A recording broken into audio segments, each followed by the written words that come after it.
Cameron County, Texas. Rise for the Pledge of Allegiance. Pledge allegiance to the flag of the United States of America, to the republic for which it stands, one nation, under God, indivisible, with liberty and justice for all. Honor the Texas flag, I pledge allegiance to thee, Texas, one state under God, one and indivisible. Please be seated. Oh, the invocation, please, Pastor Burke. Let's pray. Father God, we thank you that you have the wisdom to do the things that we don't understand how to do. And Lord, we call on you to give wisdom to our leaders here today. Show them what needs to be done, how to go about it, and help us to make the decisions we need to make in this meeting without being angry towards each other. Help us to receive your love and distribute that love to each other. Let the outcome of this meeting be good for the people of Brownsville. In the name of Jesus Christ. Amen. Amen. Please be seated. I apologize for not being dressed up. I didn't have time to go home and change. Item number 1 is a public hearing. Item number 1, public hearing and action on resolution number 2010-061 of the City of Brownsville, Texas, to adopt the fiscal year 2011 annual budget and resolving other matters thereof. Pete, we're not going to go through the whole presentation again, are we? This was a continuance.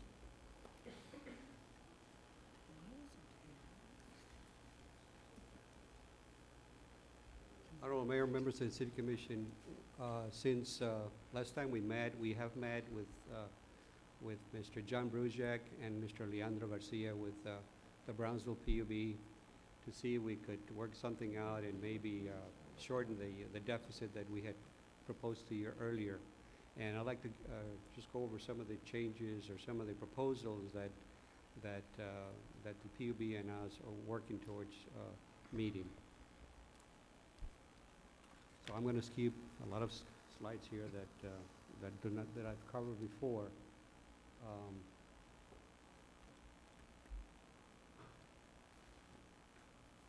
If you recall the budget that we have been talking about before any changes are made, we had a deficit of $4,032,732, and that's indicated there in the second column towards the bottom of that particular slide, $4,032,734. We went ahead and this is based. This particular slide only shows the 2.5 million economic assistance from the PUB, and that obviously lowers the deficit to $1,532,734. And this is something that we've gone over with you on several occasions. These are some of the changes. This particular slide does not include a tax rate increase. This particular slide includes the effective rate of 65.7556, which in reality, if the City Commission approved this rate tonight or this afternoon, there is no tax increase, even though I would recommend a little slight increase on it. But if you look at the middle of the slide on the top part, you see some of the changes that when we met with the PUB, these are some of the things that we came up with. It's called, hopefully you can see that, it says PUB waiving of billing fee at a gradual phase. Right now, there is a fee for billing that the PUB charges the city at 3%. So if we go to a 2% instead of a 3%, obviously there's a savings to us of about $225,000. Also, PUB, there's being proposed to increase some of the late penalty charges that we're hoping that you support. Right now it's a 5%. Their board, the PUB board, increased that to 7.5%. The city attorney has indicated that we can go, meaning the City Commission can go up to a 10%. But assuming that this takes place, we will be able to, the PUB will be able to more or less generate in savings or actually collect more in some of these charges. We get 10% of that increase, so it's about $160,000. We also talked about providing utility services for cash for the outside agencies that get utilities from the city, such as the museums, the zoo, the Brownsville Convention and Visitors Bureau, the tennis center, et cetera, et cetera. That amounts to about $617,000 that if we work something out with the PUB, we will be able to get that money in. There's also what we call energy savings, something that that we've also discussed with the PUB regarding implementing some energy savings in all our buildings here at the city.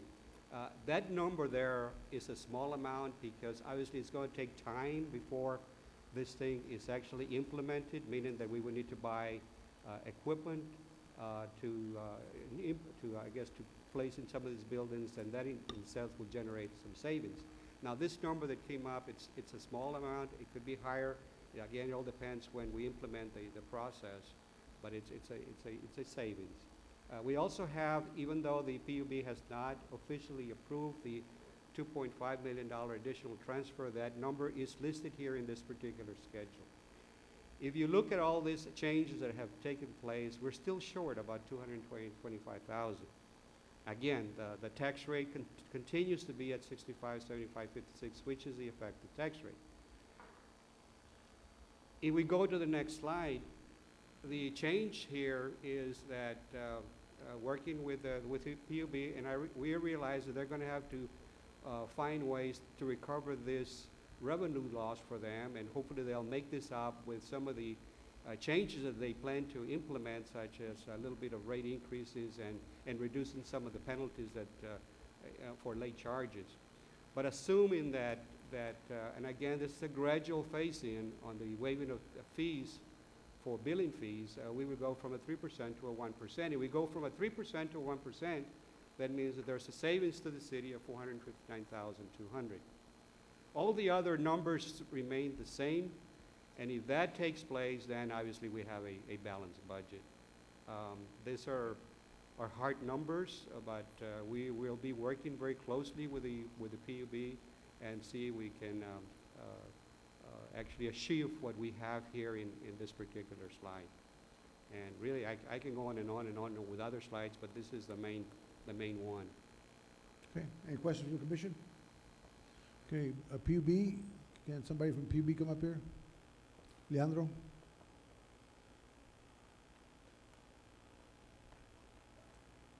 Any questions from the commission to PUB? No, just a comment. I'm glad we took the extra few days to wait and see what was going to happen. Thank you, Pete, for crunching the numbers with PUB, and I really appreciate all PUB's assistance and hard work over the last week. Thank you all. Okay, Pete, I'm sorry, Nancy. I would comment thanks again for that very nice joint meeting that we had last Friday, and again, I hope that's not the last one. Any other comments? Just want to thank PUB. You know, as Commissioner Gallen mentioned, last week's meeting I think was very critical. Probably should have come sooner, but I think this will set the stage for what we do in the future, and to see how we all can work together and think outside the box to kind of make some of these changes happen, and some of them which have been included in our budget. So I want to thank you all, PUB, for working real hard, as well as Pete and City Manager for getting us to this point. Thank you. You want to comment? Sure. Please go right ahead. John, and to you and all your staff, really, I mean, we're going to get there. Yeah, I think You know, it's just it's good, you know, the way Commissioner Gowan said, you know, it's good for us to get together and dialogue because, you know, there are 7 of us. And, you know, you need to know where all of us are at on all these particular issues. So thank you for your emails and for all the constant updates that you do send us for everything. Leandro, thank you very much. I want to echo what Pete said. We did have a very beneficial, productive meeting earlier this week, and we're able to understand his numbers a little bit better and them ours, so it's great. Okay. Great. I'd like to say one thing real quick, and I would like to thank PUB for, what I think is putting people first, because, you know, for a while we've been hearing we have to raise taxes, we have to do this, we have to do that, but I'm glad we're able to have this meeting, we're able to sit down with PUB, and I thank your staff and I thank city staff. Charlie Kabler, I'm sure he's been working double time with you all at PUB to get this done, to see where the city and PUB can come together so we don't have to put the burden back on taxpayers. And I appreciate that, and I thank you for that. We're all part of the city here. Yep.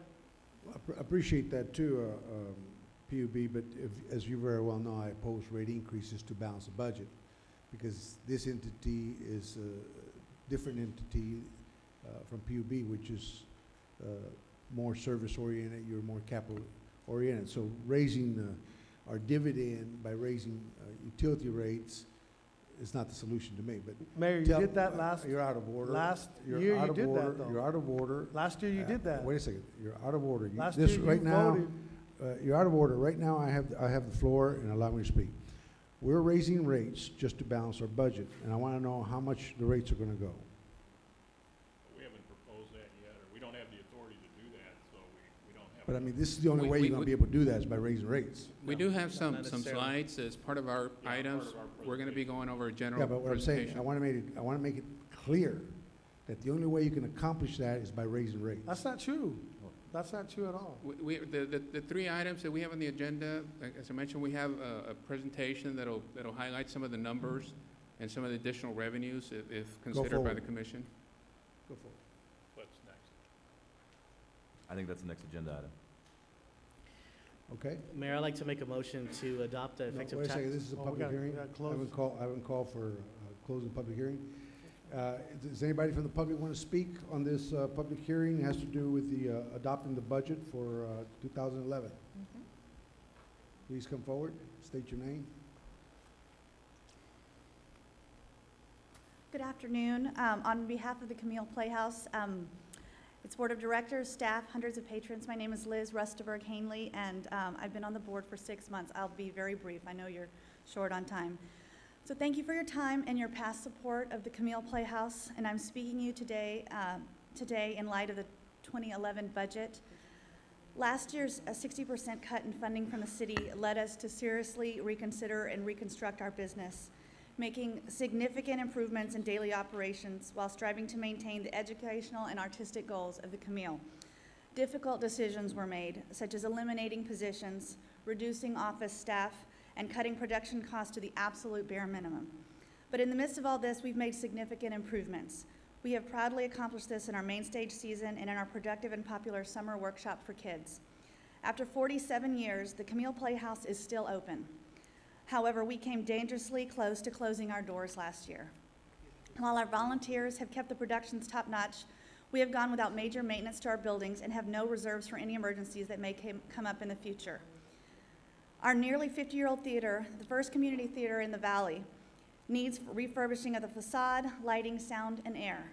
Getting to the point, the Camille appreciates the monthly allowance for PUB services and the $25,000 annual funds. We respectfully request that our funding not be cut. If there are any additional funds available, we desperately need them. If granted, any additional funding would go a long way to ensure the integrity of our facility. On our end, we're making every effort to increase our income with more than our stage productions, rentals, outside projects, and are busy at work applying for grants, corporate sponsorships, and working our annual fund. However, as you know, securing community funding is more difficult than ever. We are absolutely willing to do our part, but please know that we cannot stay open without the city's support. Thank you for your time and your consideration. Can I ask a Thank question you. real quick? Yes.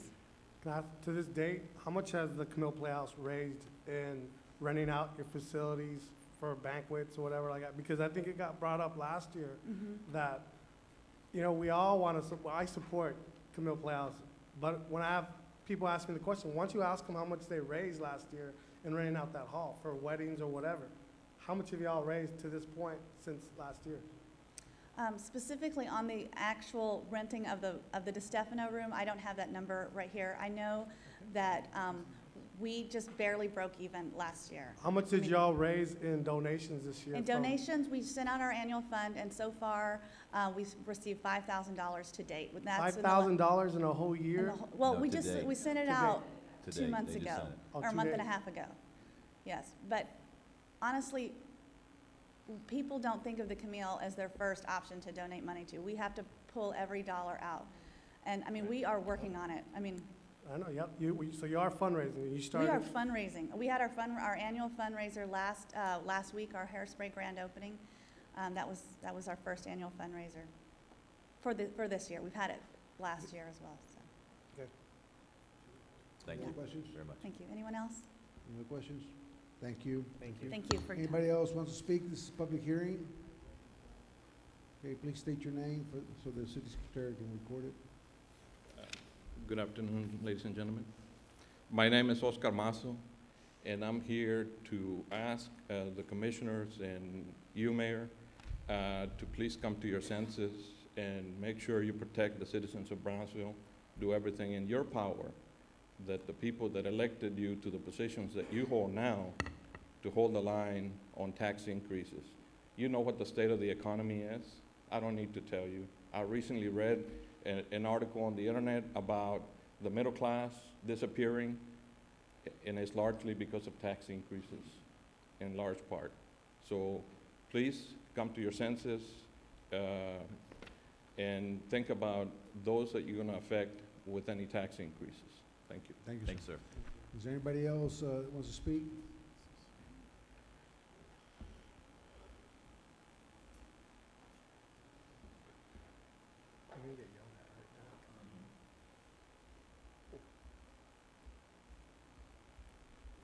Good afternoon, Mayor and Commissioners.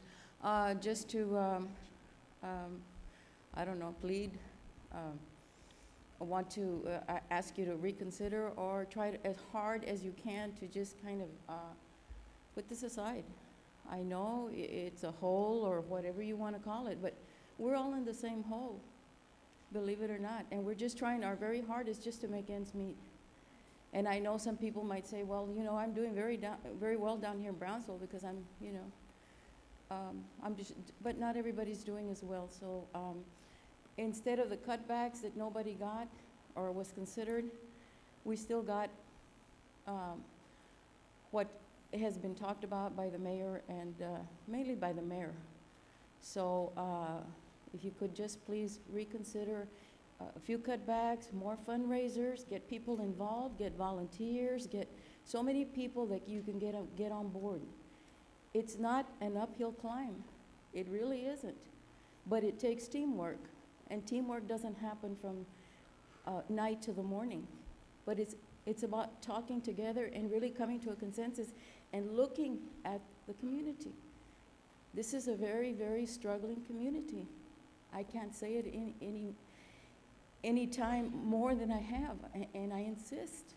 It's a struggling economic community, and it's not going to change tomorrow. But the fact that we don't do anything about it and we just want to continue status quo is not going to get you where you need to be. And where you need to be is budget friendly. Be always on target. Meet with your leaders, with Mr. Gonzalez and the directors, the so-called experts that the mayor says all the time. So if these experts are telling you X, Y, and Z, please listen to them. Don't wait until the 11th hour to do all of this because it hurts everybody, including yourself. So that's all I have to say. Thank you so much. Thank you, Thank Ms. you. Soria. Move to close. Anybody else want to speak? Second. Okay, we have a motion to close the public hearing. We have a second. All in favor? Aye. All opposed? Motion carries. This is an action item. Move Mayor. approved. We have a motion to approve, and we have a second. All in favor? Aye. Aye. All opposed? I oppose it, the way it's been done. Okay, item 2.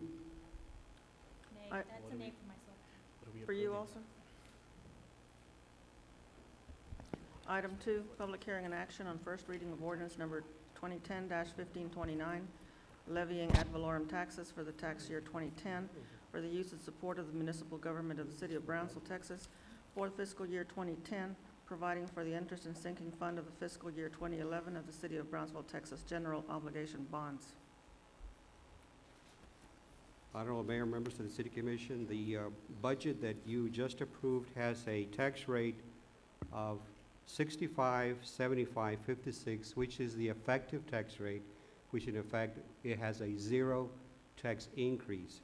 The ordinance that you have has the 75 cents, and that's the rate that we had published in the newspaper, and that's the maximum that we could go increase up to.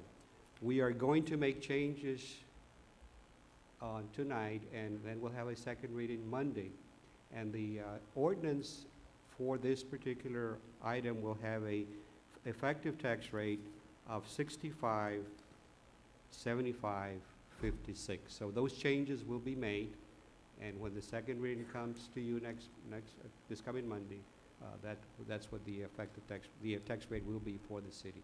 Just for the record, Pete, and for the record only, the effective tax rate will not balance the budget. You still have a deficit. It will depend on what other things may happen or may not happen as being proposed.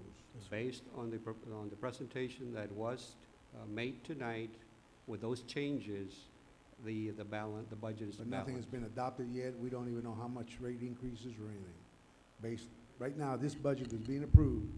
You can't tell me how much the rate increase is gonna be or where the money's gonna come from, other than it's coming from PUB.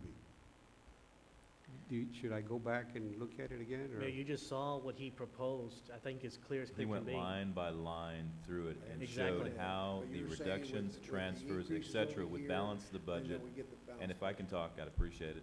We went through and met on Monday with Pete, and we asked him what would happen if we waited.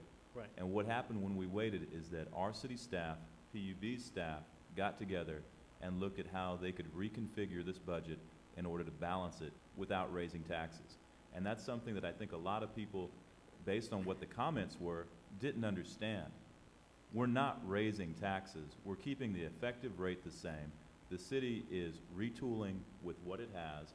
PUB is looking at what we provide the city and what they provide us and how we can arrange the transfers to make a balanced budget without increasing taxes and without, given the rate of our property taxes, we're one of the highest in the valley, without raising those, which I think is a very good thing. And we're going to provide utilities for nonprofits, which is something they can't function without. So given 4 days extra and meeting with people intensively and twisting some arms about how this needs to happen without putting more pressure on the weakest economy metropolitan area in the United States, we were able to do something. I am very proud of Pete and PUB and the consensus that has come together with these two boards, and the fact that we're also going to continue to look at how our budgets are structured and handled and put together some standards and reviews for the help of PUB and ourselves. Thank you, Pete. Thank you, Pete. And again, for the record, the formula is that we get 10% from PUB. It's going to exceed the 10%, and the only way they're going to make that up is through rate increases. And That's not true. wait a second. That's not You true. don't have to believe me. You don't have to believe me. You're going to see it. You can spin it all you want. It's going to take rate increases to make up those higher dividends for the city, and you're not going to balance. Okay, Can I ask go a on question? to the next one. You have the floor. Real quick. You know, Mayor, That's fine. you have your opinion, that's fine. That's right. But look, let me tell you something. We found out in this meeting Friday that the PUB was charging the city $5 million in utilities. That doesn't comprehend to some of the people how our own PUB company is charging us $5 million in utilities, which comes back to who pays that at the end? The taxpayers. So we're working with PUB. It's not all gonna be solved in one day, but we might not have to pay these $5 million in utility bills, especially with I think the city manager proposing to do away with nonprofits having to pay utilities. I think that would help y'all, right? It would help y'all big time, right?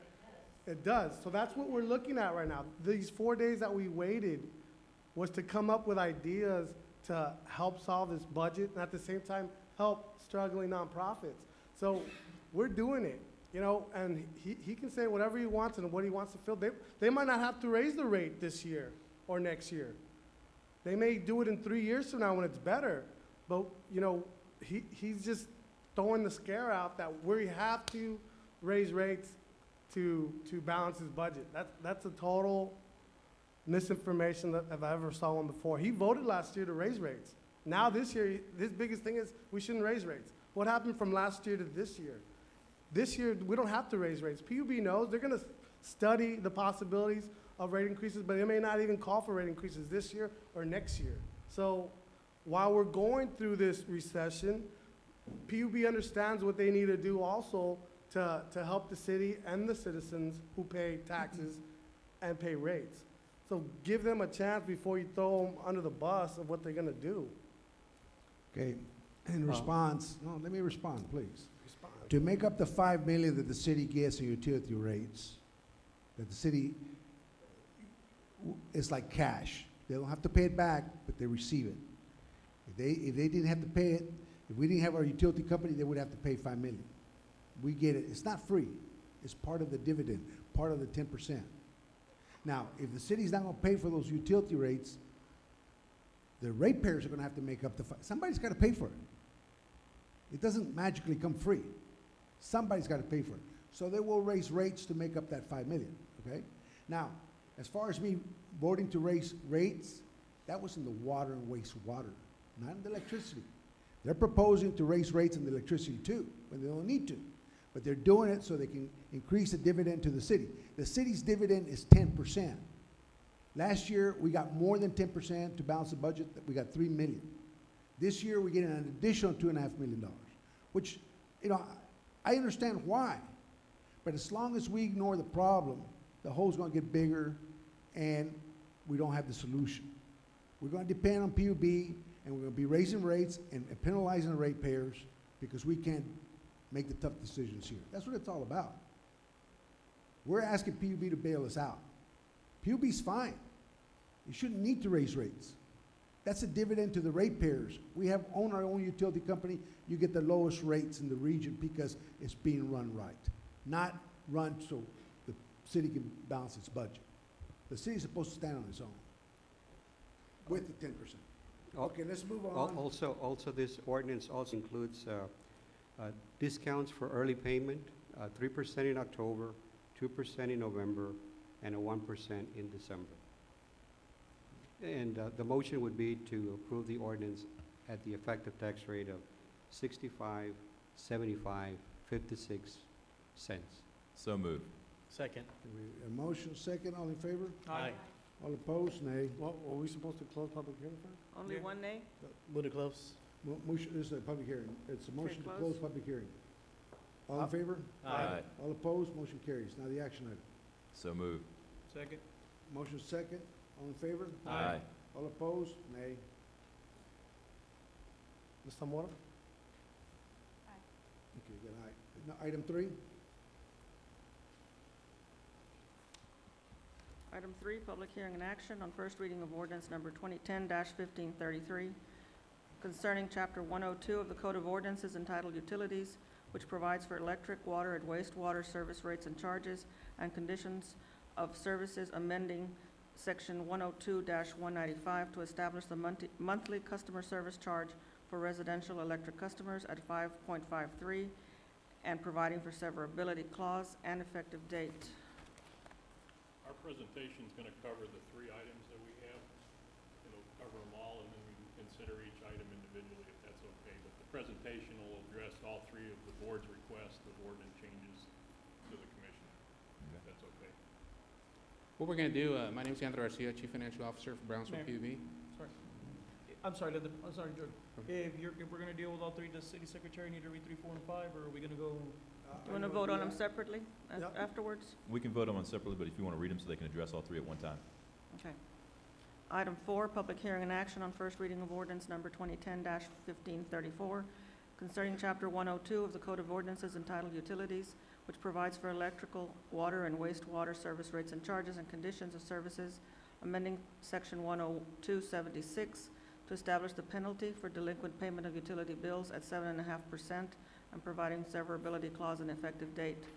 Item 5, public hearing and action on first reading of ordinance number 2010-1535 to amend Chapter 102 of the Code of Ordinances entitled Utilities, which provides for electric, water, and sanitary sewer service rates, charges, and conditions of service by adding Section 102-17 to provide limited authority to the Brownsville Public Utilities Board once each fiscal year of the board to adjust electric, water, and sanitary sewer charges established in Chapter 102, and to establish by contract rates, fees, charges, terms, and conditions of service for potential electric customers in dually and multiple certified electric service areas, providing a severability clause and providing for an effective date.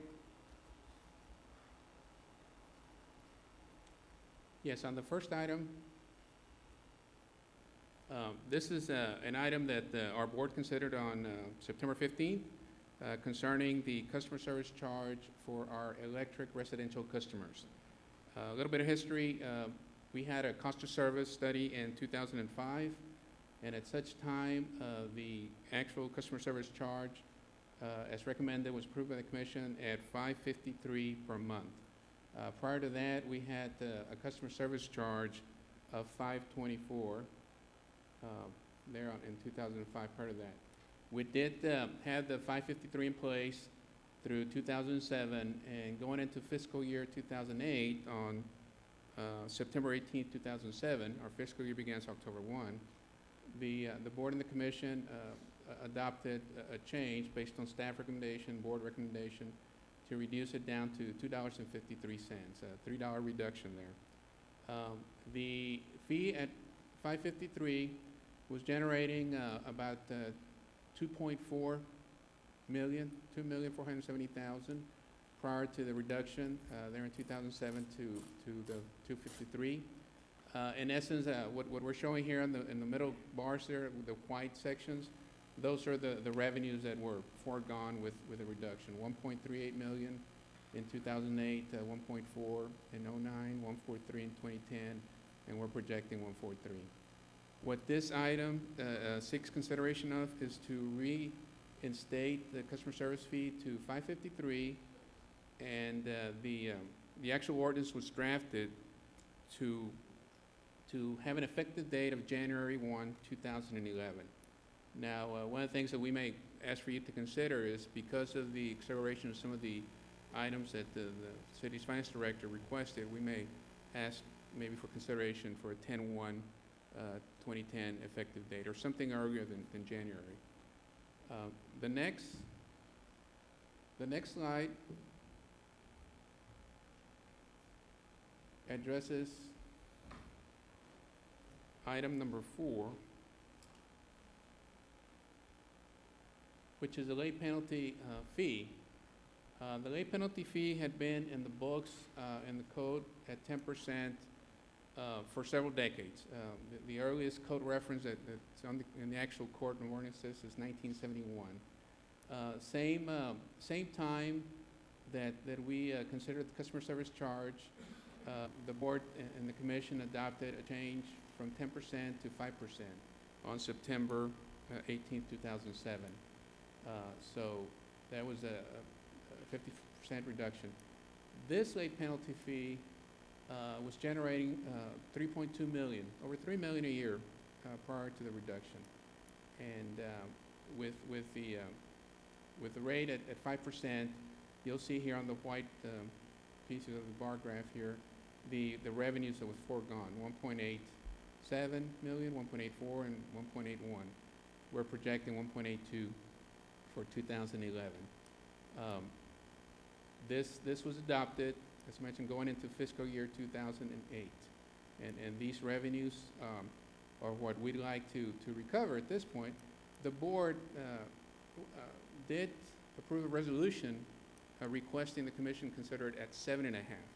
So what we brought forward was an ordinance that requests 7.5, which would mean half of this foregone revenue, or 900,000. And here again, the 900,000, if adopted, would have an effective date, or the 7.5% fee, of January 1st, 2011.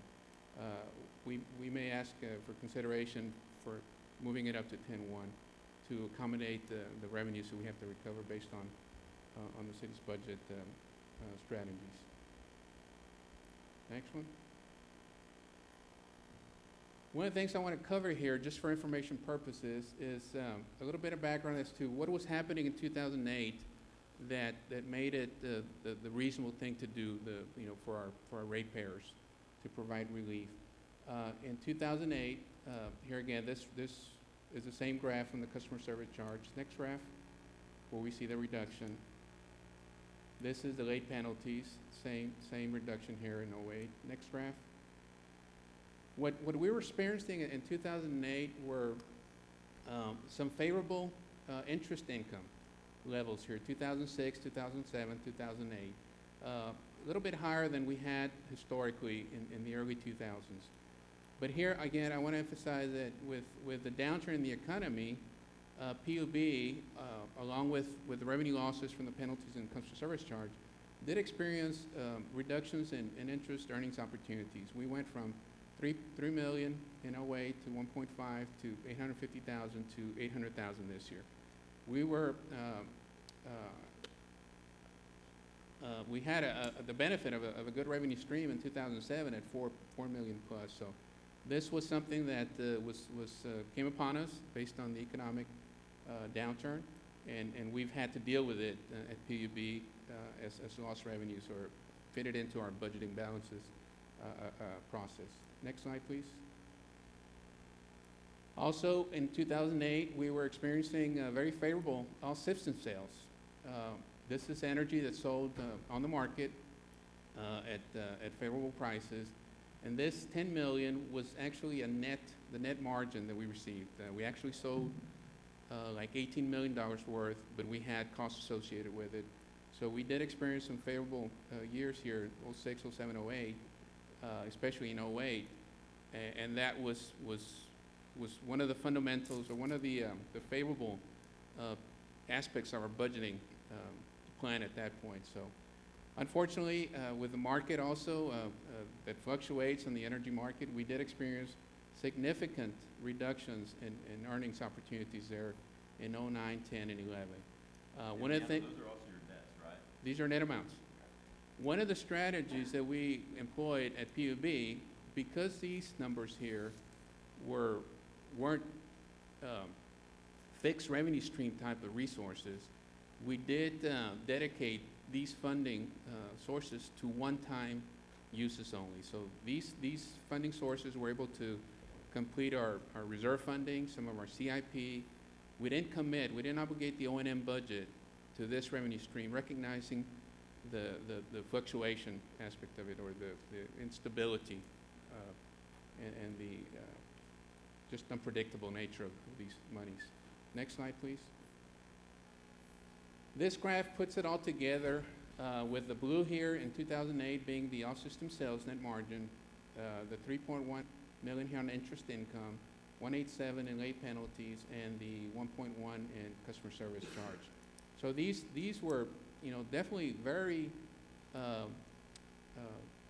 very good, favorable revenue streams. 16 million in 08, 13 million, 14 million in 06. That in 09, we just completely lost them. I mean, or at least the major portion of it. We went from 16 million to 6 million to 5 million to 5 million. So these, we were fortunate the off-system sales were earmarked for one-time purposes, so we didn't have to actually adjust our O&M budget significantly, but the top three did serve as revenue sources for our O&M and the day-to-day functions. So we've had to make adjustments within our own budget to accommodate these changes. Just wanted to give you a little bit of historical information what PUB's challenges have been in the last 3 years, and how, to emphasize that reinstatement of the late payment penalties and the customer service charge would definitely contribute to a continued revenue source that would assist PUB, as well as to indirectly how we're assisting the city, how we can accommodate that as well. Next slide, please. This just illustrates the increase from year to year on our base revenues. The blue being electric, red water, and yellow wastewater. These are the actual revenues we generate from the rates, what people in their bills, what they see in their bills. So we've seen a little bit of an increase, but not very much. The growth hasn't been there as it was in prior years between 2001 and 2006 and 7. It's been kind of flat here, stagnant. A little bit of growth, but not as much to keep up with our O&M requirements, debt service requirements, capital improvement requirements. Next slide, please. Do the rate. I will do one more slide on rate comparison, and then Eddie's gonna provide you some information. Eddie Hernandez, Director of Customer Service, on what strategies, initiatives we have that assist our ratepayers as it relates to payment assistance or payment arrangements and late penalties, et cetera, disconnects. The current electric energy charge is on an average bill is $47.08. This is a 253 where we have on the agenda to increase to 553. But this amount here is what we would change if item number 5 is considered giving PB limited authority. At a 2% increase of our energy rate, we would see an increase from 4708 to 4802 of that one component of the bill. That itself represents 94 cents per month, or $11.28 per year. At a 5%, that increase would be on the bill. That portion would be 49.43, an increase of 2.35. Now, in terms of what it does for all of PUB, the 2% increase would generate $1 million for PUB, of which Right there, just the average, you're talking about $28.20 average bill increase. Now, we were talking about $24 on the 3-cent tax increase, just a 3 cents tax increase. So you're already above what the tax increase is proposing. Go ahead. the 2% increase would generate $1 million for PB and 100,000 or 10%, 100,747 for the city. The 5% would generate $2.5 million or 251,000 for the city. Just to give you this, just for illustrative purposes, we can do further analysis on any additional scenarios here, rate increases, along with the penalty and the customer service charge. Any other questions from here? I have one more slide. I did want to share with you some initiatives that the PUB at Customer Service has for the ratepayers. Eddie Hernandez will be highlighting those.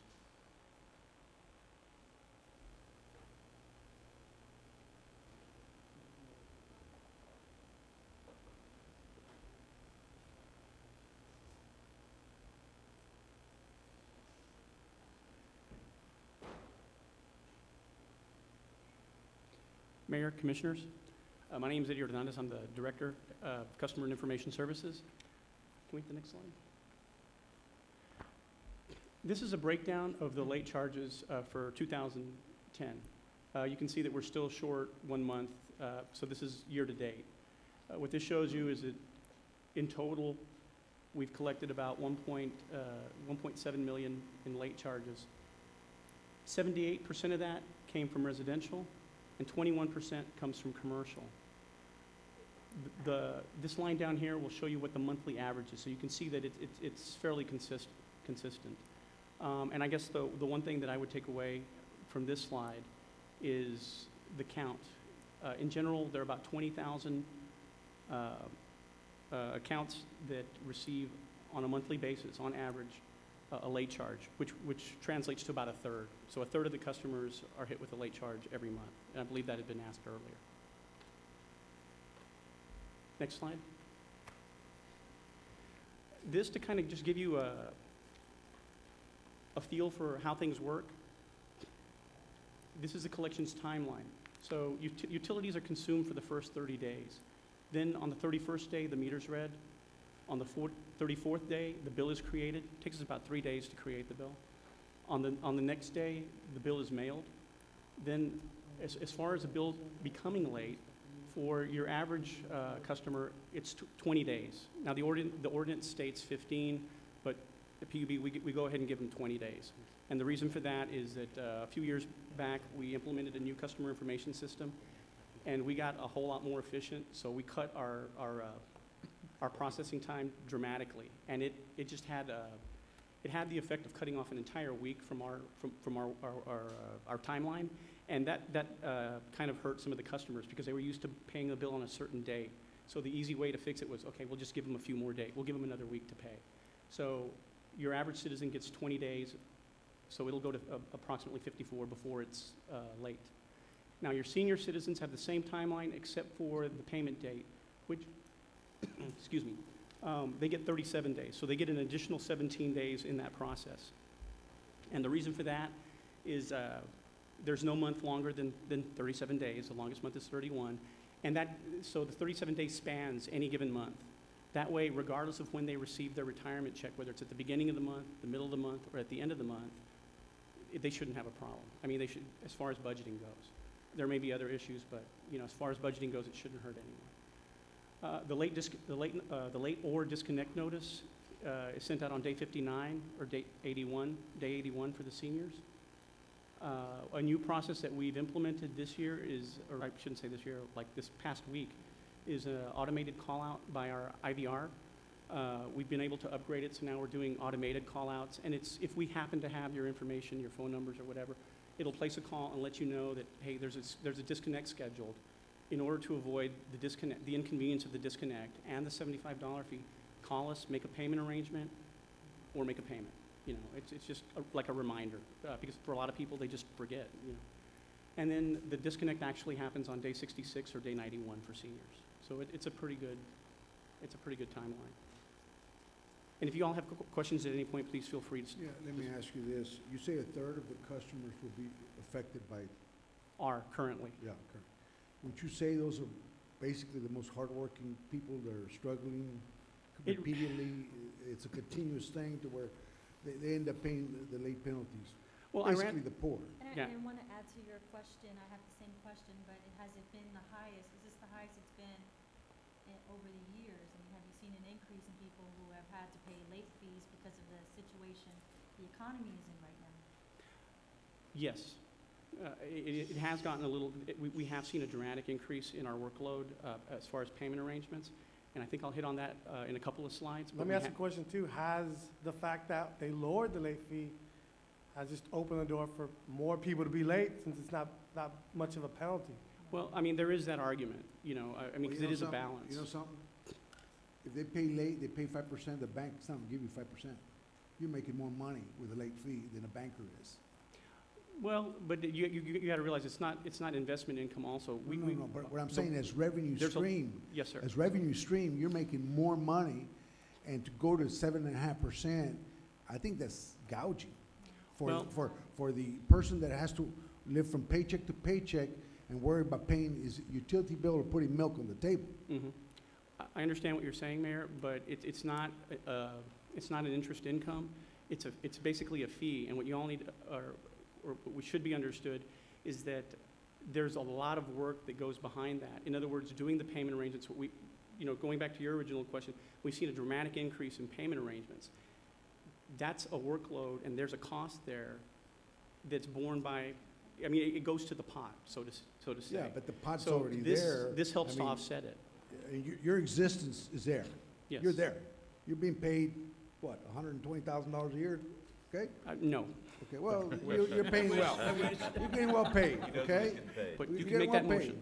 We got a CEO who gets paid $180,000 a year. Everybody gets good, well paid. Well, you voted to give him that raise, Mayor. You voted to give him that raise last year, Mayor. Your existence is there. The improvements are there. Yes, the system is there. So don't tell me that it's all put on there. It's not. What I'm saying is this: the 5% that the people are having to pay is usually the people at the bottom that are having a hard time right now. Well, I ran some numbers just to kind of take a look. I mean, there is that argument, but I ran some numbers to take a look because the way we do our classifications, if you notice up here it says good, I took that as an average. We do have, so to speak, credit ratings, the way we rate customers: excellent, good, fair, and poor. And that's residential and commercial. And it's based on their payment history, broken payment arrangements, bounce checks, that kind of thing. And I was a little surprised, but after running the numbers on our 61,000 accounts, only 22.6% showed up as poor. Now, that doesn't mean poor economically. That means poor credit risk, because that runs across the board. You'll have some people who are well-to-do and businesses that fall into that category. But you come back to the old 80-20 rule. So I was a little surprised to see that. But I think that's a good indicator. But to go back to your original, I forget which one of you asked, but yes, we are seeing more churn. We are seeing more of the same people. It does affect the lower economic levels, but it's really across the board, because there are a lot of good, hardworking people at the lower end of the spectrum who pay their bills and who we don't have problems with. It's, Eddie, yes, sir. on the board, you have never found somebody who's been more of an advocate for PUB raising employees' benefits, their cost of living raises, because we were doing good, okay? When I got there, 4 years, people had not gotten raises, okay? We went through, by changing things the way we did things, we went from hardly no reserves to having like $25 million reserves, to buying 54 megawatts of Oakland Union, when we couldn't have done that, to lowering rates when it was the highest rates, okay? That's why we lowered rates. That was a dividend for the ratepayers, because we changed the way we were doing things. We got more effective in how we did things to where we could afford to lower rates. We lowered the penalty from 10% to 5% because the people own this. Okay, so the return is to the people. We lowered rates in the electric rate side because we invested and we could afford to lower rates. Now to go up on the rates when times are hard, go up on the penalties when times are hard is not the time, in my opinion, to do it, and not specifically to balance the city budget. But it's okay to raise taxes though, right? This is a different entity. I'm asking you. Yes, it is. It's still gonna affect me at my PUB or through my city taxes. Tell me where you wanna do Then it. take over PUB. Well, if you maybe look- we might have to. Okay, then that's what you need to do. Take it You to the know, voters. at the end of the day, Take it to the voters. at the end of the day, the property taxes are some of the highest in the valley. The electric rates are some of the lowest in the valley. Is the lowest. Is the lowest in the valley. And a few years ago, everybody was flush with cash, right? Everybody was doing well. Economy across the nation doing really well. Now we're in a situation where the economy's tighter, people are harder pressed, and this is a situation where customer service, you're saying that the 20% that you see, it isn't necessarily the poorest of the poor, it's across the boards. You have people who are mismanaging or unable to catch up on their bills, whether they're at the highest level of income or the lowest level of income. Correct. It's a statistical probability based on 80-20, which is what you see in customer service normally, right? Yes.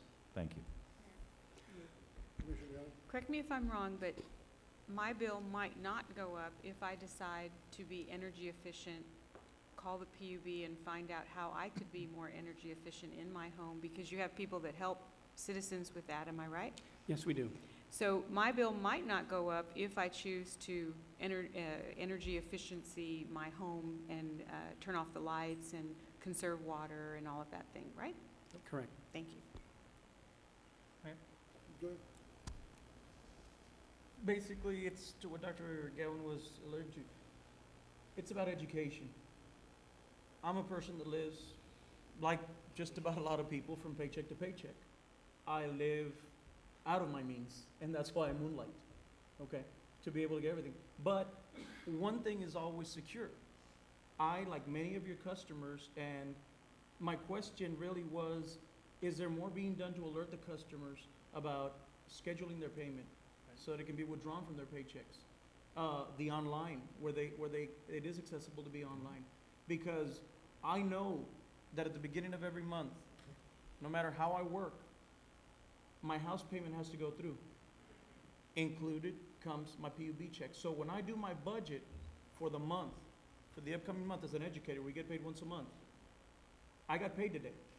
The first thing I deducted from my paycheck was my house payment and my PUB, because I know that those are done. Those are gonna be, for sure, the things that need to get paid at the beginning of the month. I think it's just a matter, I know you probably do, but it's just, my question is there more being done, or is there more that can be done to educate the public and to let them know this is an opportunity, you know, for you to schedule your payment and have us deduct it from your check when it comes.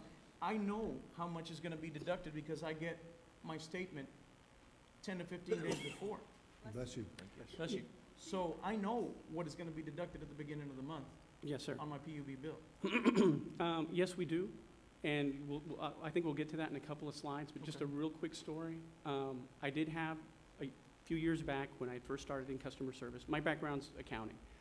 I had an individual who came in and he was getting penalized every single month. It was just, he would pay his bill, no problem. He wasn't getting disconnected, but I could see that he was getting penalized every month.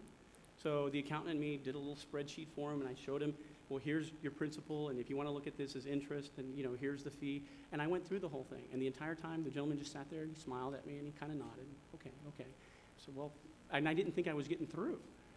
And at the end of I guess, my little speech, he smiled and he thanked me, and he said, well, I understand what you're saying, Mr. Hernandez, but see, I can't pay my house payment late. I can't pay my car payment late because they'll take it away. I can't do this late but I can pay late. I know I'm going to get hit with the penalty fee, and that's okay. But you know what? I still have my car, I still have my house, and I still have my utilities. And pretty much at that point, I said, okay. You know, he understands it perfectly. You know, he knows what he's doing. But those are the kinds of things that people do. And the big difference between us and a lot of other utilities is the payment arrangements. That's a huge driver of our workload, but it's also a huge benefit to the community in the sense that if you need a few more days to pay, we can give you that. And there's we'll move to the next slide. Well, it'll be on a later slide. We not only do payment arrangements, but we also do installment plans, which is if you happen to get yourself in a hole to where, let's say it's, you know, something more serious in your household happens and you're behind 3 or 4 utility bills, we understand that giving you another week that's not gonna help. So in those situations, what we'll do is we'll take that total amount, break it up over a period of 6 months, let's say. You know, we'll work with the customer. And then we'll take, you know, the bill plus whatever that 1/6 or that 1/12 is, whatever agreement we work out to.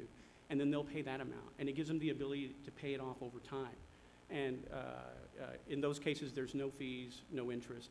So it really, you know, that's how we can help the customers.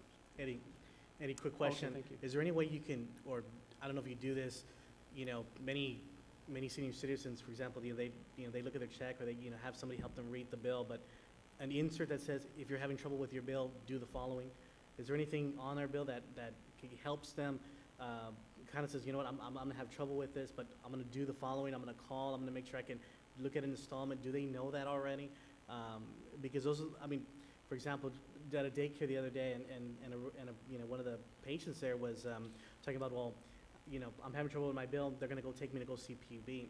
Do they know that already? And I think, you know, if there's an insert, and I don't know how you do that to market it, but I would think that'd be something that's essential to kind of either put in there English and Spanish, so that way they know that they can pick up that phone. We're not going to get a late fee, but we can get some help from PUB. Yeah, just for your information, we do English and Spanish, verbal, and in all of our literature. When the customer signs up for a bill, we ask them, you know, what's their preferred language, and then it all goes out in that language. Okay. And we do put it on our reminder notices, and obviously our customer service people, as they're dealing with the customers every day, bring that up because, you know, they can review the account and help them. And like I said, the disconnect notice specifically does have it on there. Here's our phone number. Call us. Okay. Either pay or call us to make a payment arrangement. And I'll check the message that's going out on the IVR because I don't recall offhand, but I'm pretty sure it's in there. Okay. So we do try to help them in that regard. Thank you. Okay, go ahead. Okay, if we can go back one. Just payment arrangements. Here, residential, commercial again. You'll see the total amount. This is the value of the payment arrangements we do. So basically, we're doing about, the value of the payment arrangements is about $15 million per year. And this, so far, year to date, we've done 62,000 payment arrangements. So that averages out to about 1.4 million or 5,700 payment arrangements per month. Now that's not revenue, that's the value of the service that's being put off, okay? But you can see that that's 5,700 payment arrangements, that's a lot. I mean, there's a lot of volume going in, going back to your original question. Next slide. And right here on payment arrangements, again, a payment arrangement just gives you more time to pay, no interest, or fee is charged for a payment arrangement.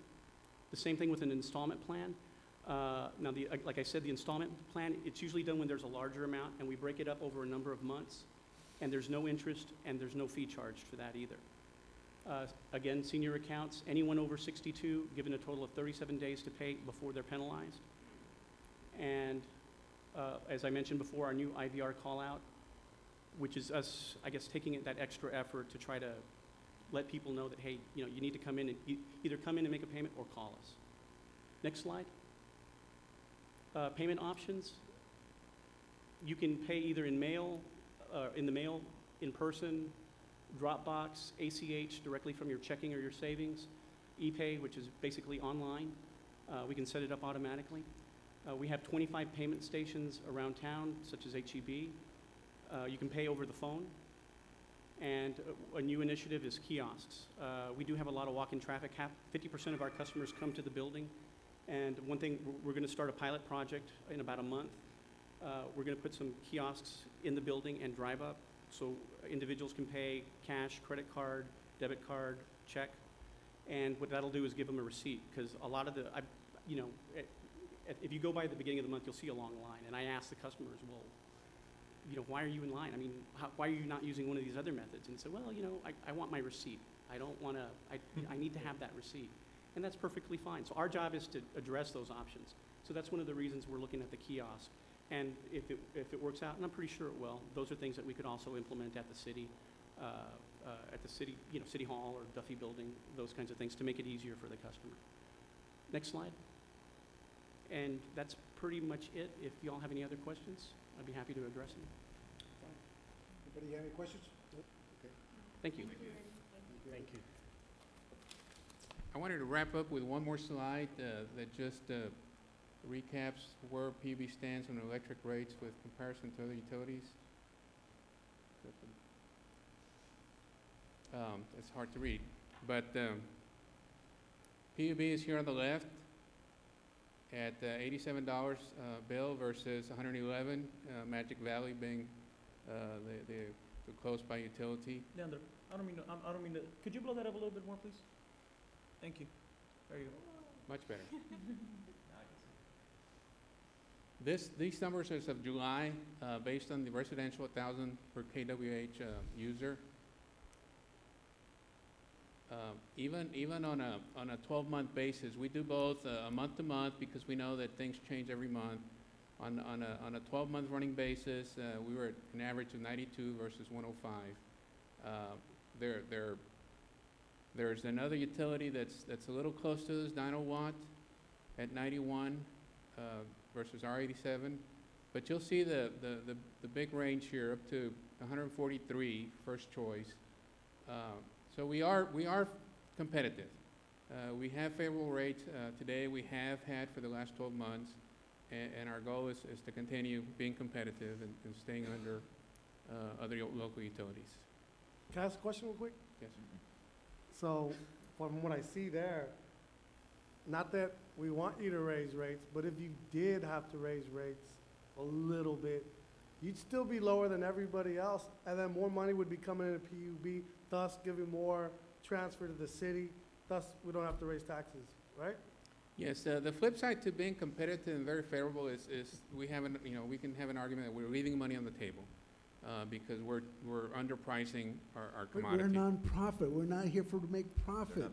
That's just what some may argue. It's not my argument. The dividend is to the investor, which is the taxpayer of Brownsville and the utility user. That's the I mean, we were higher at one time.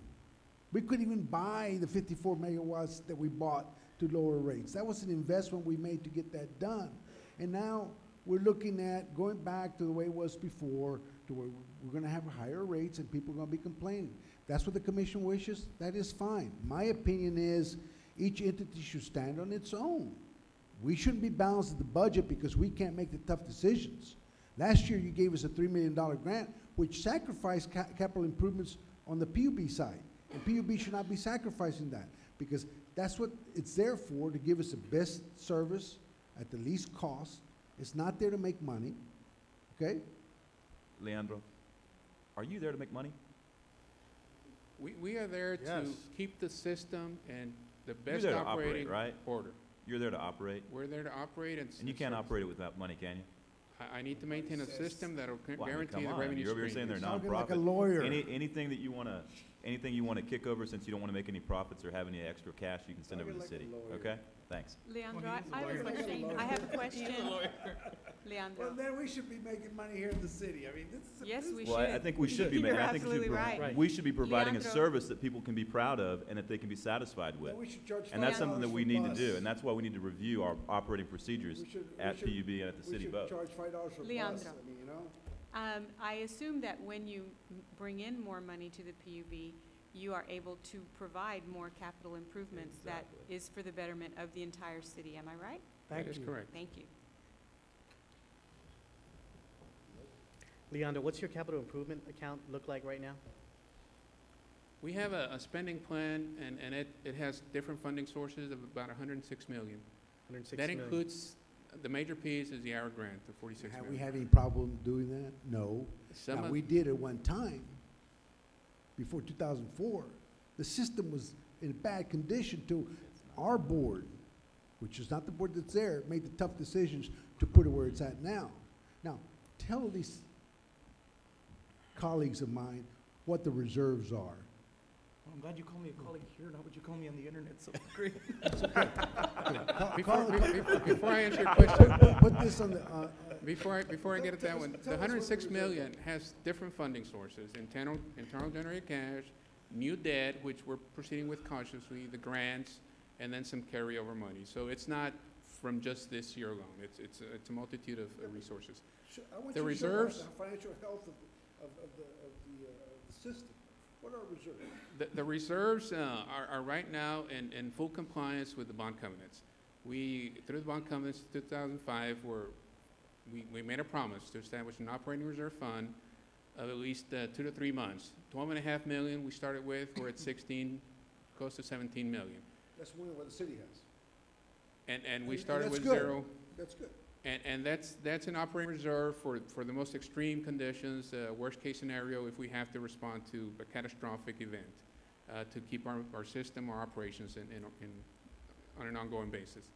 The Capital Improvement Reserve Fund, per the bond covenants from 2005, called for a $15 million Capital Improvement Reserve Fund. We completed the funding of that $15 million in 2009. And between 2005 and 2009, we were very fortunate, as you saw the revenues from the other streams, to dedicate those monies to the reserve. We completed the $15 million 1 year ahead of schedule. We were required to do 5 installments at $3 million. We did it in 4 years because of the fortunate situation with the off-system sales and revenues. So we do have 2 very well sized reserves, but they have an intended purpose per the bond covenants. They are there to respond, to maintain the system, to restore services in the event of something So we catastrophic. got about $30 million in reserve. Yes. Now, Now, Let me ask you the something. key is here, That's good. the key here, if we start touching the 15 million, the bond covenants have instructions on how and how soon we have to replenish it. If we take 5 million out of the 15 million, we have quarterly goals per the bond covenants to restore it to the 15. And what happens if you don't? We're in default because it's a bond You're in covenant, it's a default, but promise. what can happen? Like right now, look, everybody knows the way the economy is. Banks need municipalities. Banks need PUB. To say, oh, I'm gonna go from an A+ rating to A-, it doesn't exist right now because banks wanna loan us money, they wanna loan you money because you're safe, and so is the city. So to say, oh, if we dip $5 million, our bond covenants are gonna get mad. Well, you know what? Go back to what we said last week.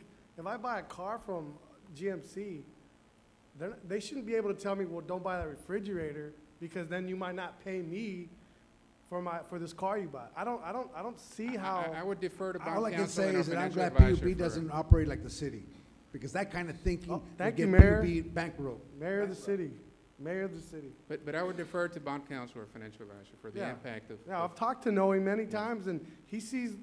Because we what would have see, to replenish it. And you know what? Noe and Ohosa, our financial advisor and your financial advisor, says all this stuff can be done. But then you have one mayor who, because I think we're dabbling in the PUB more, is kind of got his feelings hurt that he couldn't get it done when he's there every week. Not at all. No, because you're not respecting the bond Respect covenants. what? You're not respecting the formula. Why don't you respect the and you're citizens of afraid to make Brownsville? these tough decisions. Respect the You're citizens of expecting somebody Brownsville, else to Mayor. bail you out. We're here for the Let the citizens. citizens decide whether We're they not get here for the utility bill. banks. We're not here for the You raise banks. the We're here for the utility bill. citizens of Brownsville. You raise their utility bills, Yeah, go well, forward. Raise taxes then. You voted to Go raise forward. Go taxes, and you forward. didn't get it. Raise their utility bill. As I wanna see y'all mentioned, do it. this presentation was gonna cover items 3, 4, and 5, so, unless y'all have any more questions. The only request that we were gonna ask for you to consider is the effective date on the ordinances. Thank you, 10-1 versus Leandro. 1-1. Thank you. And thank you all at PUB for what you do. You do a good job. Okay, item 5, I didn't, about providing limited authority to PUB, you said it covers item 5? So we're gonna cover that. Okay, well, he just said it covered item 5, the Okay, well, it presentation. covered, That doesn't cover we that. touched on the 2%, 5%, but what that does, if you wanna get on the screen, the number 5.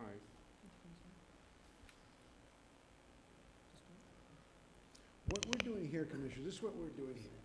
This commission doesn't have the political will to stand on its own, one.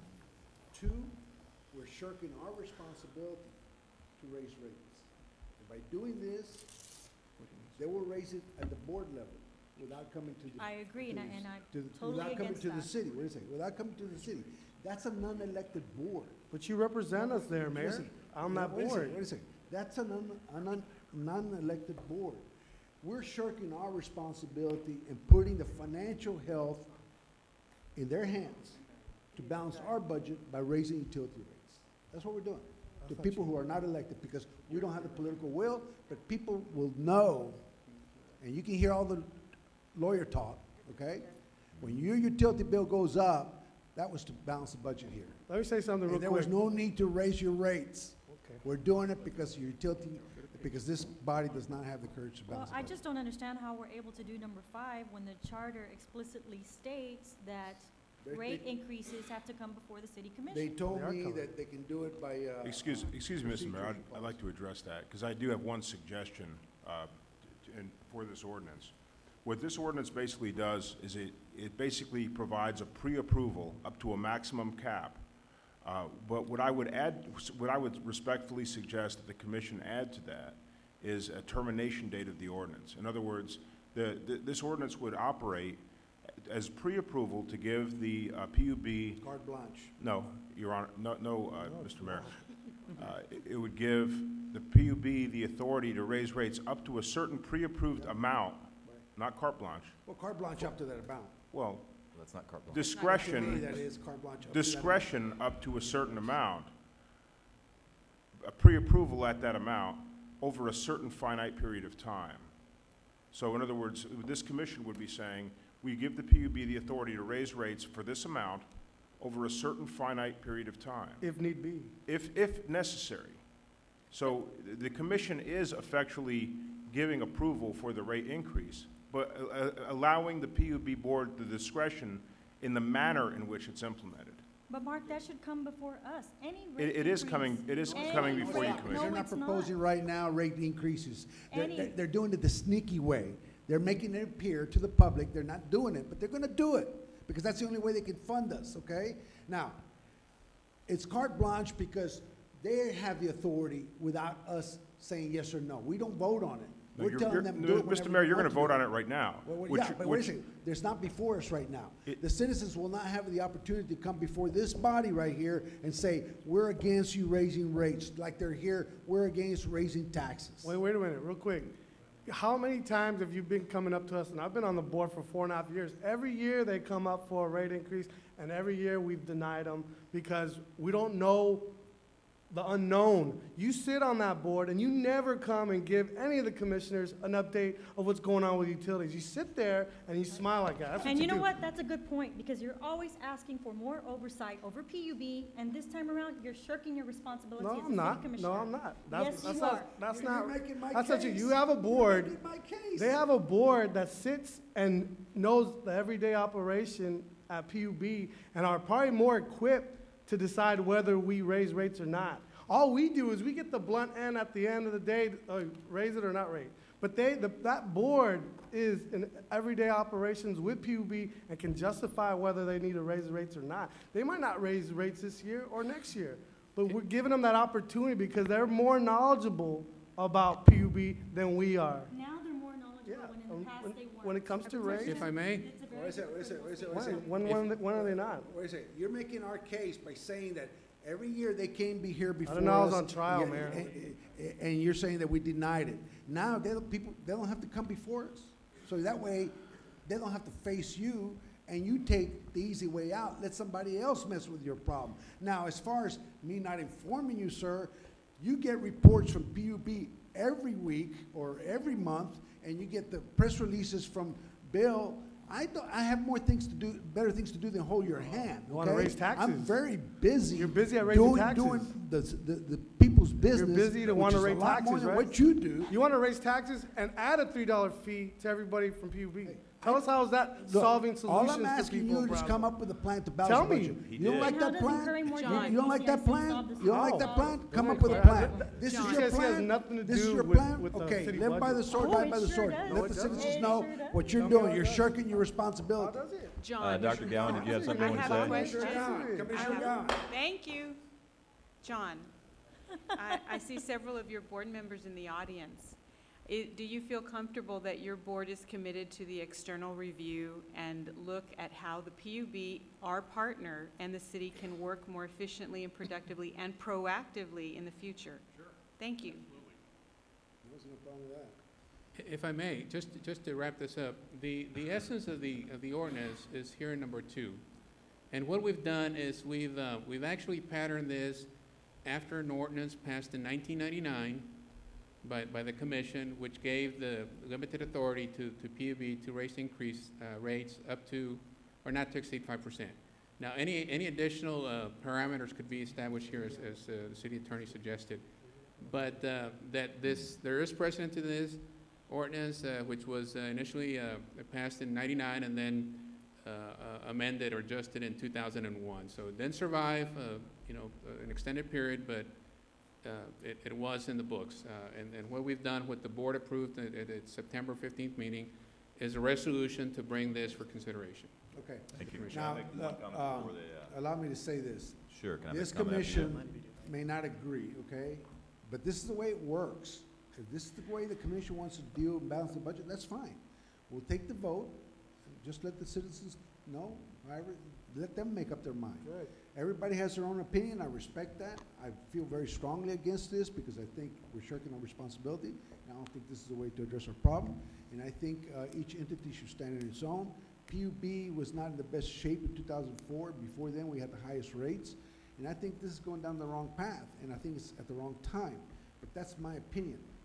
We are professionals, the majority rules here, and we have to live by that. So if y'all want to close the public hearing or you have something to say, please come forward. I have one other thing to say. Okay? I was in favor of a tax increase, and I was in favor of a 3 to 5 cent increase over the effective rate. The reason for that was I thought we were going to be able to increase the wages for our non-civil service employees. When we discuss these issues, our non-civil service employees have not gotten a raise in the last 4 years. These people are some of the hardest working people at the city. These people are people who work countless hours at thankless jobs. We are indebted to them beyond belief. But when I asked if we raised it 3 cents, would we get a raise increase for city employees? I was told no.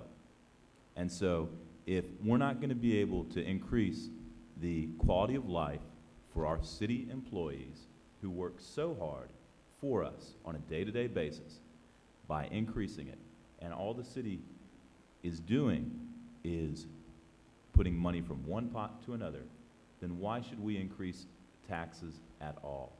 If we have other means and other methods, why are we going to put a burden on the rest of the community when we need to look at ourselves and how we operate? And as Dr. Gowan was saying, if we look at our own internal policies and how we can work better with our company, PUB, to make it more effective and make it a better place for the community, since we have some of the highest, we actually have the highest property taxes in the lower Rio Grande Valley, and we have the lowest electrical rates in the Rio Grande Valley. And based on that, I think this commission is making a stand that we are not going to increase taxes on our population, given those two very important facts, and given the fact that we're not going to increase the quality of life for our own employees and haven't been able to do so in 4 years. Thank you.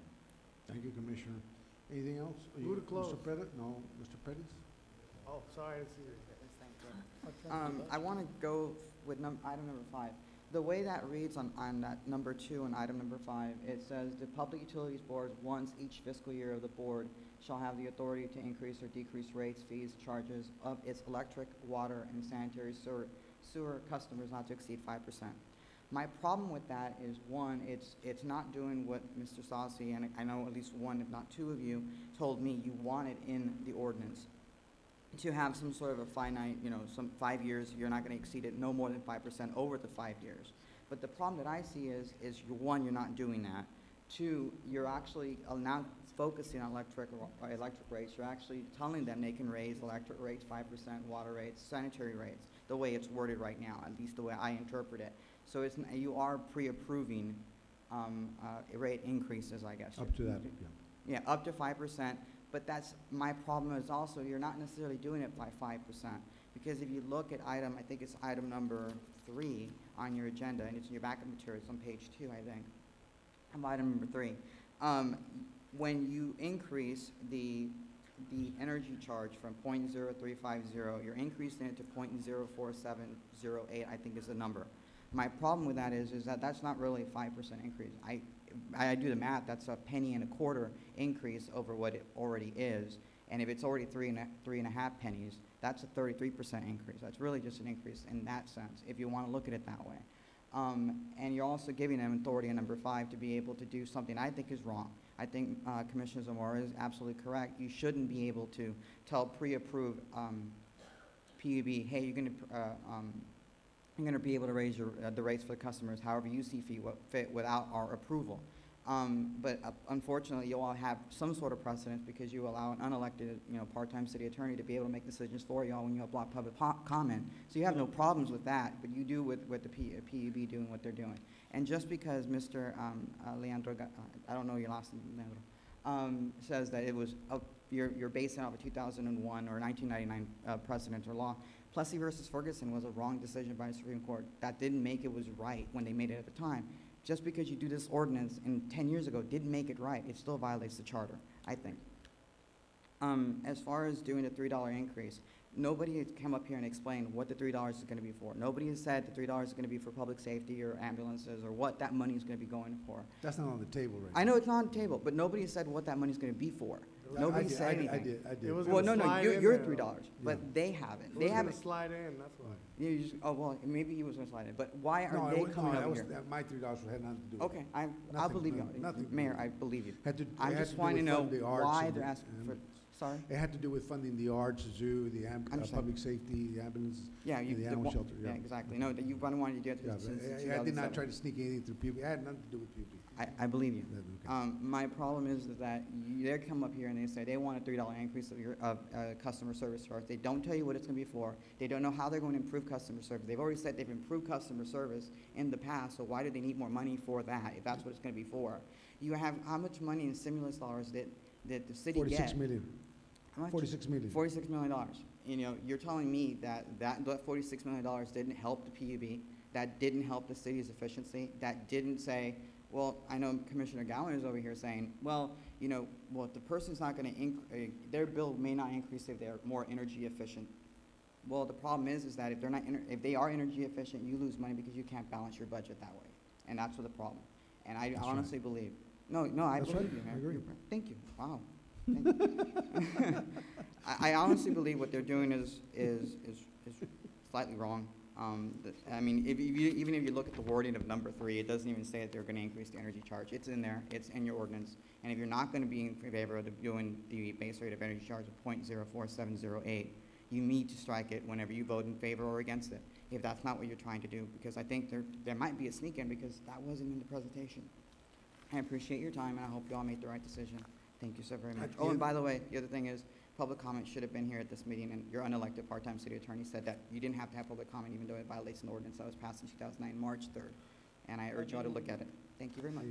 And at the end of the day, I think the utility rate is gonna be much higher than your 3 You're cents. probably right, but again, it's gonna be It's a tax 5% rate, you know. each single year, not a total period of time. It's gonna be each single year, and it's not really 5%. And you need to make sure that if it's gonna be for water rates or electricity rates, and you're not doing that. Nobody's asking that question. I am, though. Thank you.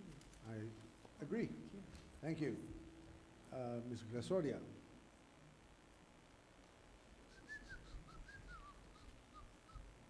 Leticia Perez Garzoria.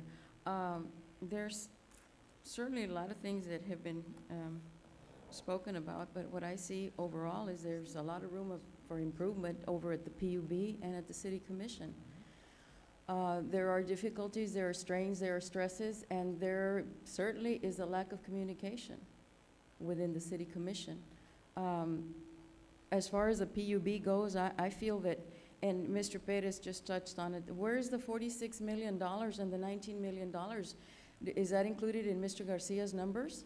That has nothing to do with what we're doing here. Well, we're talking about I the issues. can tell you a lot about that later on, but that has nothing to do with what we're here for. Okay, what are we here for then? It's a budget. Okay, well, can I get, Yeah, you can talk get a there, little bit, yeah. if I may speak? No, I don't have a problem with that, but Okay. the 46 million of stimulus money for Okay. water and wastewater improvements, you know, that's a separate issue. It's just a question, Okay. was it included in his numbers? That's just the question, and I'm sure you can't answer that. Yeah, I can answer, but we're not going to get into that. This has to do with the budget. Okay. You know, Okay, now, if we're talking about the budget and how we can improve, or what can we do to meet the budget? As far as PUB goes, from what I've seen, and I don't attend meetings at the PUB, it just has nothing to do, I think I leave that on a special issue, but I do believe when I see it on my house, on my backyard, in my alley, and this is what I see. They were changing the drainage ditches or whatever they were doing, and they needed my permission to enter my but property. again, you have to excuse me, please excuse me. We're dealing with the PUB operation and stimulus money and projects that they do. That's a separate issue for a separate day, a different agenda. Right now, we're dealing here with these items right here. May I So if- continue? Well, if you get to the point Well, as far as the I'm budget, I trying to appreciate it. preface what I'm going to say, if you'll let me continue, just. Let's focus on just- the yeah. budget here. So what I'm looking at when I see their project is that they want to go into my property, but this is what I see when they're actually working. And my question is to myself, when you're working, everybody has a supervisor who's looking at you. Are you doing the proper job? Are you on time? Are you efficient? I saw one person digging and 3 or 4 people standing Again, by, and I'm gonna have to tell you. as far as supervisory, But you're take that up at wasting PUB. time. This is not here. You're Take it up wasting at money. PUB. Take it up at PUB. This is our money. Go over there to PUB and tell them about it. They Okay. welcome you over there during public comments. We don't have people going over there. Okay. Right, John? That's what I see is lack, Send them over there. lack Go over of, there, please. lack of supervision. Why are you trying to shoot them away? Let them I know what you're trying to say, Letty. Well, but I can't You say know, it. Okay, no, what you're trying to say is that PUB could cut back on some other stuff and stuff like that. But go over there and address PUB at the time. Right now, we're talking about this right here. Well, And you I don't sit mean- on PUB. I don't mean to be rude, and I'm not trying to be Then rude. don't. But that's my job, unfortunately. You're the You're- representative at PUB, listen to her concern and Yeah, take it well, back she to needs to go to PUB. PUB on these issues about digging, about, all this other stuff that has to do This with is not, PUB. this is how do you trim your employee services to, hey, if worker number 1 needs to do that, well, then stagger your workers. Certain people get here at 9 o'clock and the other group comes in at 9:30 because it needs to take care of another problem. Why have people standing around wasting $10 or $15 City Attorney, can you make a ruling on this? She's already being argumentative with the chair, Your Honor. That's fairly obvious. Well, no, I'm trying to explain. I think the mayor has the right to run the meeting, and if I'm someone's just arguing with telling the you, chair, I think he's the mayor has the telling right you, direction It has on that nothing to point. do with our budget, Letty. Go over there to PUB and discuss your concerns of maybe waste or how they can better trim down or whatever. That has nothing to do with this. Well, isn't PUB and the city one and the same? No, they're not. PUB and the city? No, they're not. They're Okay. separate entities. They're separate, okay. From what I understood It's a of branch Tuesday's of meeting. city. It's a branch. I don't think they're separate, even though he wants it that way. Well, I see it as the same. It's the same. By charter, they have their own board, they're governed by their own board, they make their own decisions, okay? The But it's city. owned by the let me city. tell you Why what don't the you ci- let them me- make that, Let Mayor? me tell you It's what owned the by city the does. city. Why don't you let them The- make that, Mayor? You're out of order. The city, Okay, the okay, city, now. you're out of order. Now The they're a city- separate The entity, city right? makes appointments, let me tell you, the city makes appointments, it set rates Oh. till now that we're shirking that responsibility. It issues debt for PUB, and it makes decisions on selling assets. That's what the city commission does for PUB. That's it. It runs its own board. It's got its own board. So go over there and talk to them about. It's still city-owned. Huh? It's still city-owned. It's city-owned, yes. Okay. But it's not Then- under our. Then it is jurisdiction city-owned. Other than that, yes. Okay. Okay, Then can you get on to the point, in please? Tuesday's meeting, it said that the PUB was going to give the city of Brownsville a $2.5 million, it said grant, as far as I read. Grant means you don't pay it back, That's right. That's correct. right? That's right. So why are you so worried? Because the money that they're giving us is money from ratepayers. They're supposed to go to the operating of that company, okay? When you're taking money away from there, it takes money from projects, capital improvements, okay? That's why. We're supposed to stand on our own, and they're supposed to stand on their own. They give us 10%, which is about $11 million a year. That's what we're supposed to live with. But unfortunately, because the city cannot sustain itself or make its own decisions to correct the problems, we're pressuring PUB to give us more than what the agreement is, okay? By charter. So we're taking more. Where does it stop? Right now, Well, when last you year was start- three, when you wait a second, start- last year was 3 million, and You I asked said a it was gonna happen question. again this year. They said, no, it was a one-time deal. Now we went back, 2.5 million. When does it stop? Good question. The ratepayers have to pay for that. Okay, good question. When does it stop? When you, the city commission, decide, you in particular, because you advocate very personally for PUB, and that's well understood. But come back to this side of the fence here, over here, on our side. You yourself are a ratepayer, but if you don't get this commission going in the right direction, in the same track, and you don't start trimming down your budgets and cutting down the pork, if there is any pork to be trimmed down, then it will continue and continue and continue. It comes from here, Mr. Almada. Yep, I agree with you. It comes from here. I agree with you. It can't go any further than that, and we're just, if we're gonna increase the rates or whatever you have, okay, you know, people will be out of light and whatever have you, and they might go and live with another family relative, but if you increase taxes, they'll lose their homes. Well, you're gonna pay higher, Olvida- you're gonna pay more than taxes to the higher utility rates. Well, what about all this He doesn't know government money that we have come into? I mean, I'm not throwing it out there, but really, you know, let's look at the big picture. We've gotten some big bucks.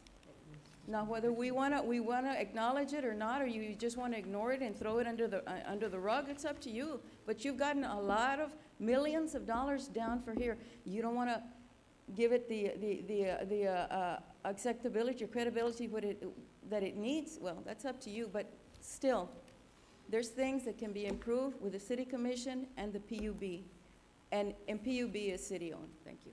Thank you, Ms. Rosario. Anybody else, or you can close the public hearing? Okay, we're gonna entertain a motion to close the public hearing. Move to close. We have a motion, can I have a second? Second. We have a second, all in favor? Aye. All opposed, motion carries. Can I have a motion to pass, if you want to pass, one by one, or all at the Excuse same me, time? excuse me, Mr. Mayor.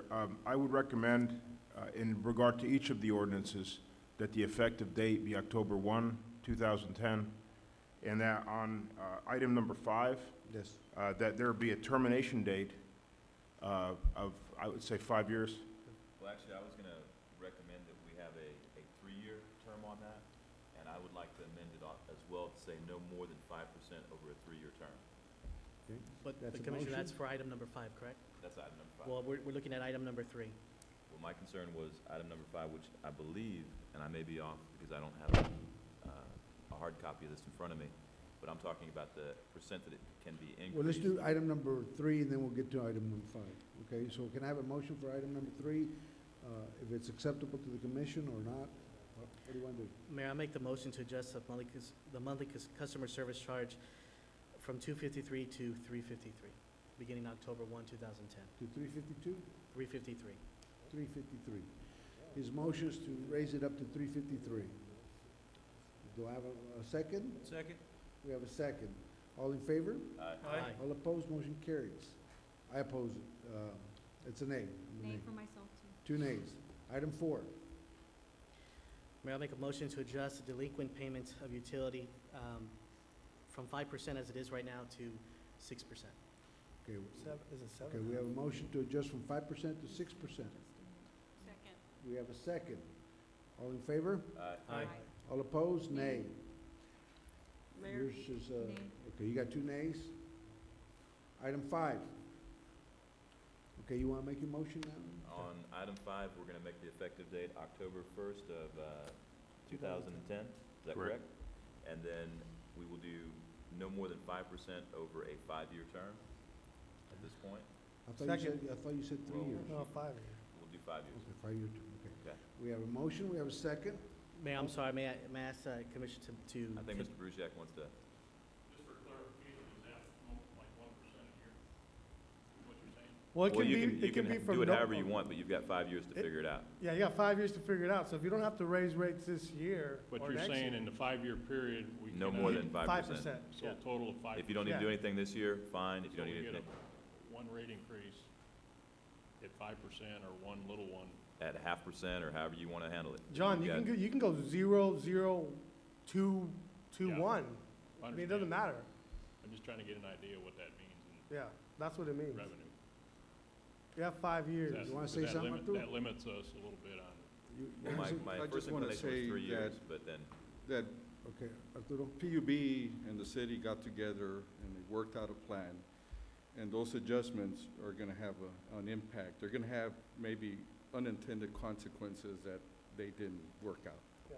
So I Okay, just wanna make sure that the commissioner know when they're voting, they're gonna have to go back and relook at some of those numbers. In other words, what he's saying is what you saw Pete put there, how we're gonna balance the budget, it was all based on rate increases, like I said, okay? And without what y'all worked out in the back room over here, you're not gonna have those income stream to balance your budget through rates. That's not true because Okay, it's we're not looking true. at We have other. a motion second, all in favor? Aye. Okay, how many? All in favor? Okay, favor, you in favor? Commissioner Longoria? that's. I need- my I need motion, a- that was You see, come on, guys. 5%. Relax, Hold on, man. hold on, I mean, hold on. Don't have Hold the on. plan, go have the plan. We have the plan. You got somewhere You to have go. the plan. I got plenty of time. Yeah. I mean, dinner's I not till mean, 7. Can I say something? expose It's your probably, plan. probably out. I mean, but, Expose I our mean, just, plan. ladies and gentlemen, I need to make an announcement. I mean, probably get this off my chest again. You've got good ideas, man. That's fine. You do. But you know what? For the last 3.5 years, you've, no, here we go. Yes, here we, no. Again. No, it's not playing- about it's- me, Commissioner. It's not playing the It's victim. not about me. Don't try to be the victim. It's I'm not not being the about me. victim. It's about our city. Sir- You make your decisions based on your Sir, city, not me. I've been here a Don't make it lot about longer me. than you have making the I tough respect you as a decisions. commissioner. You're here as a commissioner. You have an opinion and you have a vote, and I respect that. Now, No, you I don't. submit. No, yes, you I do. don't. I disagree, but I respect it, and I move on. You cannot move on. I'm not trying to You move get on, yourself man. making yourself a victim. Now, either you vote for this or don't vote for it. You don't have to like my ideas. Either you vote for them or you don't vote for them. You're not hurting me. You're not hurting me one bit. You're hurting the city. And you said all along, no matter what I propose, you're going to vote against because I'm proposing it. And that's your opinion and that's your right. But you're hurting the city, not me. Can I finish? You take it personal. I don't. It's not taking it personal. Well, then, The catch public's, let me finish. The public's perception of this commission is so tarnished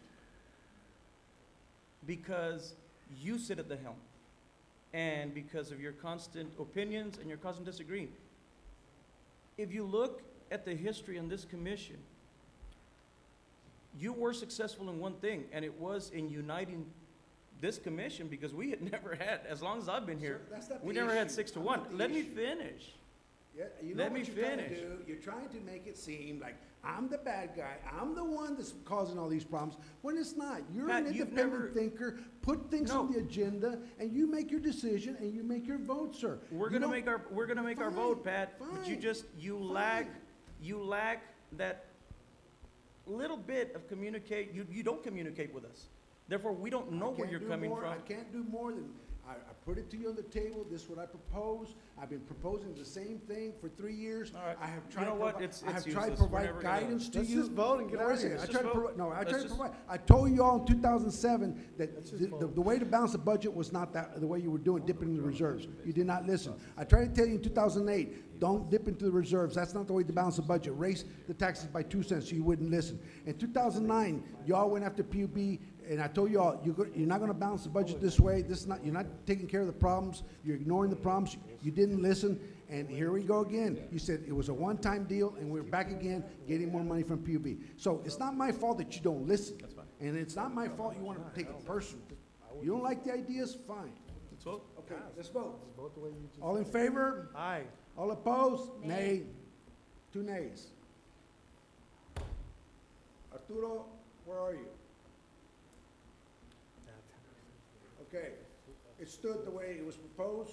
Y'all go tinker with your budget. Okay? 1% a year you're allowed. Move to adjourn. Motion, all in favor?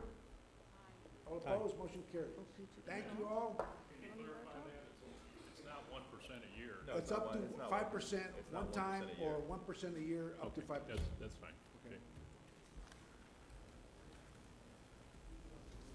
Hey, Stella, we were able to close public hearing on this, right? All these, we did close You public all hearing, right? You closed them all at one time. Did anybody, we closed them all at one time? Okay. We're still here. Move to adjourn. Second. All in